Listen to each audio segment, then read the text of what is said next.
On caricature souvent les Américains dans leur posture de clamer en toute chose qu'ils sont les premiers ou les meilleurs du monde. Mais en matière militaire, ce n'est pas une opinion ou de la propagande, c'est un fait.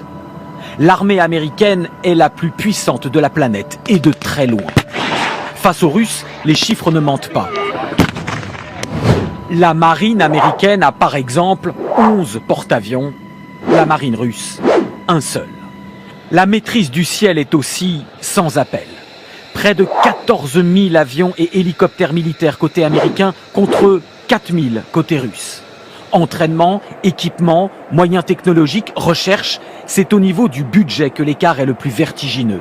La Russie dépense près de 60 milliards d'euros par an pour sa défense, les États-Unis 700 milliards, c'est près de 12 fois plus. Mes frères, qu'est-ce que nous pourrions dire encore de plus sur l'armée américaine? L'armée américaine est la plus grande puissance mondiale. C'est une réalité. Lorsque vous voyez les présidents américains, les gouvernements américains continuer à temporiser contre l'Iran, ce n'est pas parce qu'ils ont peur de l'Iran, ce n'est pas parce qu'ils ont peur du gouvernement iranien, ils ont juste le souci de la population iranienne. Ils ont souffert tant d'années par la dictature de ces gouvernements iraniens. Ils sont des racistes, ils ne sont pas rationnels, ils sont conservateurs. Beaucoup des Africains qui soutiennent les Iraniens, moi-même je me pose des questions. Vous avez quel intérêt à soutenir l'Iran? L'Iran renforce quelle sécurité à l'Afrique?